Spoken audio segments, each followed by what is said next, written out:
El diablo nos vigila. Por eso, sean humildes ante la poderosa mano de Dios, para que Él los exalte a su debido tiempo. Entreguen a Dios todas sus preocupaciones, porque Él cuida de ustedes. Sean prudentes y estén alerta. Su enemigo, el diablo, anda como un león rugiente buscando a quien devorar. Pero ustedes, firmes en la fe, háganle frente sabiendo que en todo el mundo sus hermanos están soportando los mismos sufrimientos.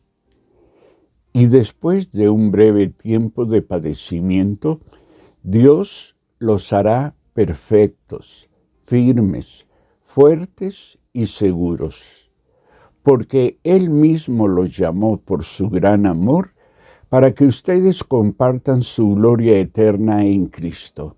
A Él sea el poder para siempre. Amén. Primera de Pedro 5, 6 al 11, en Dios habla hoy. El diablo nos vigila.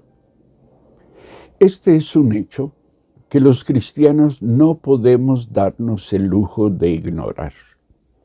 El apóstol Pedro hace una de las descripciones más interesantes y descriptivas acerca de la manera en que el diablo opera, vigilando, acorralando y cuando logra su propósito, dañando a los creyentes.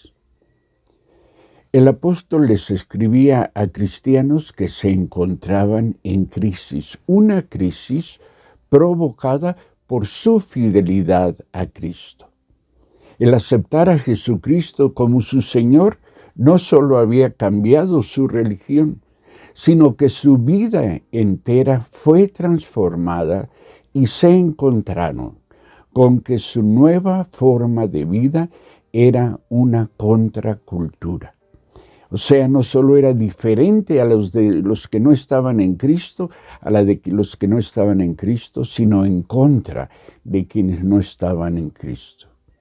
Vivían no solo de una manera diferente, sino de una manera que incomodaba a quienes, siendo sus conciudadanos, no estaban en Cristo, pues la conducta de los cristianos ponía en evidencia el pecado de los otros y su desobediencia a Dios.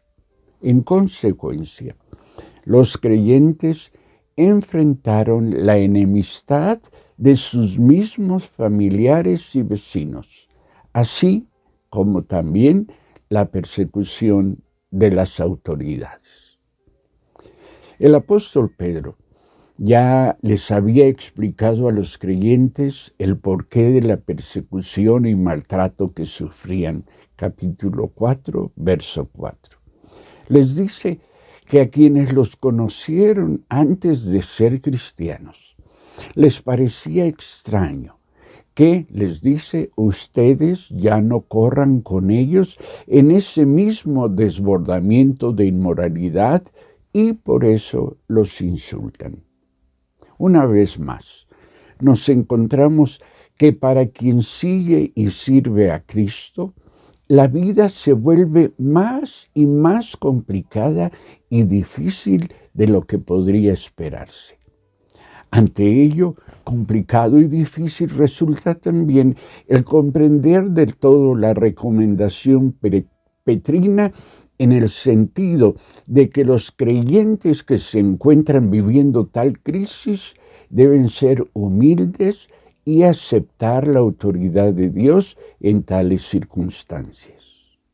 Pero fijémonos que lejos de recomendar que solamente se resignen, el apóstol anima a los creyentes a que enfrenten y resuelvan su circunstancia a la luz del poder de Dios y en la esperanza del cumplimiento de sus promesas. Por eso resulta relevante la exhortación que Pedro les hace para que pongan sus preocupaciones en manos de aquel que dice, tiene cuidado de ellos. Desde luego, Pedro enseña que las crisis han de resolverse siempre con el recurso de la fe. Entendida la fe en cuanto es confianza y esperanza, desde luego, pero también fe en cuanto sustento del hacer lo que es propio y oportuno, en cuanto regla de vida. San Pablo, por su parte, describe de manera extraordinaria este tipo de crisis que frecuentemente enfrenta el cristiano. A partir de su experiencia, sugiere en 2 Corintios 7:5 que es propio que el cristiano se vea acosado por todas partes. Dice, conflictos por fuera, temores por dentro. Pues bien, tener fe haciendo lo que es propio y oportuno se caracteriza por el cultivo de la prudencia, por el mantenerse despierto y por el resistir firmes en la fe. En este contexto, la prudencia no es otra cosa sino el ejercicio del dominio propio. El mantenerse despierto consiste en permanecer siempre alertas y resistir firmes en la fe consiste en guardar la estabilidad en medio de la crisis. La estructura del pasaje da sustento al argumento petrino de manera ingeniosa e irrebatible. El doble llamado a ser prudentes y mantenerse despiertos se sustenta en la figura representada por el león rugiente que anda buscando a quien devorar. Este andar buscando, vigilando, rondando, se refiere a la observación cuidadosa que el diablo hace de todas y cada una de nuestras actividades cotidianas, tanto cuando estamos en público como cuando estamos en lo privado, buscando siempre la oportunidad para alejarnos de la fe. Más importante resulta el que esta figura se refiere también a la técnica de caza seguida por los leones, misma que consiste en rondar a las manadas rugiendo para provocar terror y propiciar así que los miembros más débiles e inexpertos de la manada se alejen del grupo principal de sus semejantes, quedando así más fácilmente a merced de su depredador. Lo que aquí Pedro enseña es que el creyente solo está seguro y es beneficiado por la provisión divina cuando permanece en comunión estrecha con los demás creyentes. Pedro insiste que aislándose, manteniéndose al margen del cuerpo de Cristo, el creyente se vuelve más vulnerable. De la enseñanza petrina resulta entonces que la vida en comunidad, intencional y servicialmente, se convierte siempre en un espacio de protección para el creyente ante el ataque del diablo. La familia de la fe es un espacio relacional que protege, empodera y promueve el crecimiento integral del cristiano. La Biblia nos enseña que la razón para esto es sumamente sencilla. Es solo en la comunión de la Iglesia donde los dones espirituales actúan a favor de los creyentes. Es la oración corporativa, el espacio donde el poder de Dios se hace presente. Y es en la palabra que se predica y enseña en la Iglesia donde el creyente se nutre para permanecer fuerte y firme en cualquier circunstancia. Ahora bien, la Biblia también nos enseña que el creyente debe permanecer alerta ante cualquier espacio de debilidad que lo ponga en riesgo, tanto de lo que dentro suyo, su pecado, sus temores, sus deseos desordenados, las raíces de amargura que puede estar cultivando, etcétera, lo anime a separarse del cuerpo de Cristo.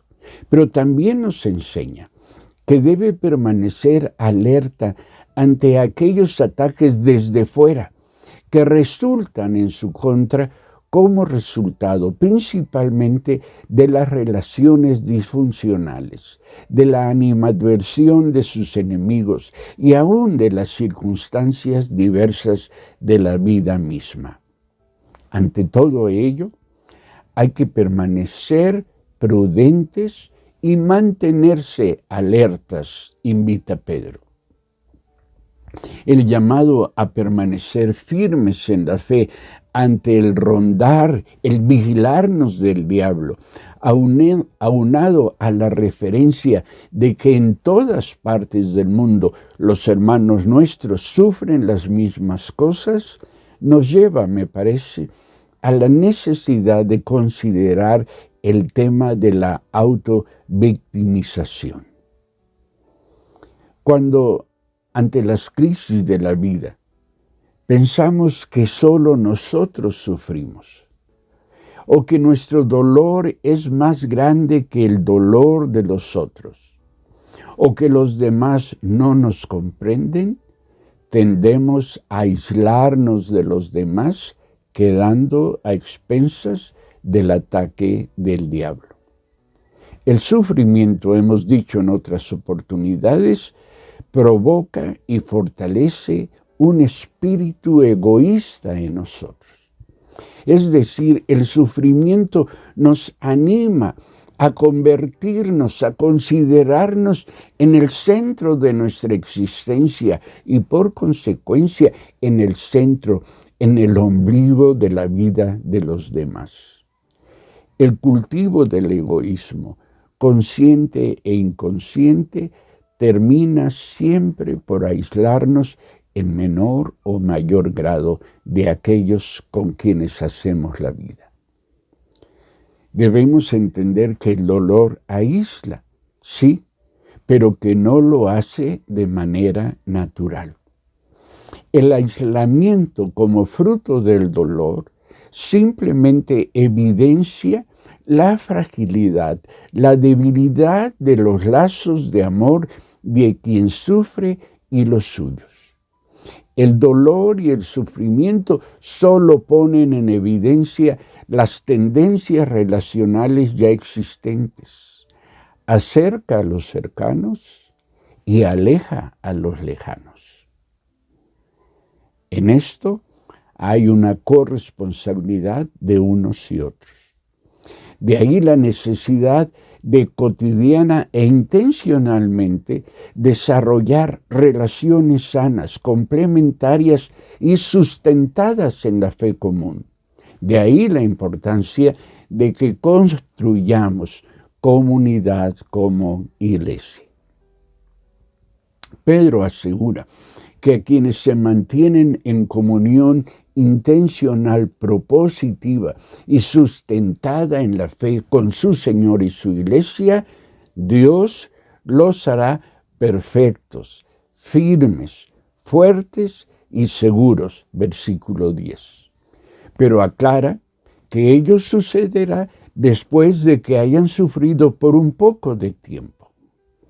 Aquí Pedro se une a Pablo cuando éste asegura por su lado que en Cristo estas leves tribulaciones momentáneas producen en nosotros un cada vez más excelente y eterno peso de gloria. Segunda los Corintios 4:17. La desesperación de los animales que se sienten bajo el poder del león que los rodea les lleva a considerar que su fin ha llegado y se abandonan ante quien los ataca. Lo mismo sucede con los creyentes que no han permanecido fieles en la palabra que han recibido. se vuelven fatalistas. Se resignan porque no ven la posibilidad de cambiar el curso de los acontecimientos. Y entonces se abandonan, se alejan progresivamente del temor y del cuidado divinos. Pero los creyentes que permanecen en Cristo saben que ningún sufrimiento permanece indefinidamente y que ningún sufrimiento tiene el control definitivo de nuestra vida. En Cristo, repito, se sufre por un poco de tiempo y toda tribulación es momentánea. Además, en Cristo, el fruto del sufrimiento es la perfección, la firmeza, la fuerza y la seguridad eternas. Así entiende el creyente que los sufrimientos ligeros y efímeros que ahora padecemos producen, dijo Pablo, una gloria eterna que vale muchísimo más que todo sufrimiento. Otra vez, 1 Corintios 4, 17. En pleno siglo XXI, hoy mismo, los creyentes seguimos enfrentando situaciones de crisis. Hoy, el diablo sigue rondando alrededor nuestro, buscando destruirnos, ¿cierto? Pero más cierto aún, porque es promesa divina, es que el Dios de toda gracia, que nos llamó a su gloria eterna en Jesucristo, después de que hayamos sufrido un poco de tiempo, Él nos restaurará, nos sostendrá, nos fortalecerá y nos afirmará sobre un fundamento sólido, tal como traduce Nueva Traducción Viviente, 1 de Pedro 5, 10. Tal y como lo ha hecho una y otra vez siempre que hemos enfrentado la prueba. Cada vez que el diablo nos ha atacado y que hemos permanecido unidos a Cristo, la victoria ha sido una realidad para nosotros. Por eso, quienes están enfrentando la crisis o cuando la misma llegue a nuestra vida, debemos tener presente que el Dios que nos ha traído hasta aquí y que ahora nos sustenta es el mismo Dios que en su gran amor nos ha llamado a tener parte en su gloria eterna en unión con Jesucristo. Nuestro destino no es el fracaso, nuestro destino es la gloria de Dios en Jesucristo. Consecuentemente, insisto, nuestro destino no es el fracaso ni el dolor eterno. Por el contrario, nuestro destino es la manifestación gloriosa del poder, de la paz, del amor y del cuidado divino por siempre. Sí, el diablo nos vigila, nos ronda, pero él mismo está rodeado por quien es más poderoso que él. Es más, el diablo ya ha sido vencido, por lo que sus victorias siempre son relativas y pasajeras. Si bien ante la vigilancia constante del diablo debemos permanecer alertas y fortalecernos en el Señor, también podemos enfrentar su acoso en la confianza de que en Cristo somos más que vencedores. A vivir así los animo. A esto los convoco en el nombre del Señor. Dios los bendiga.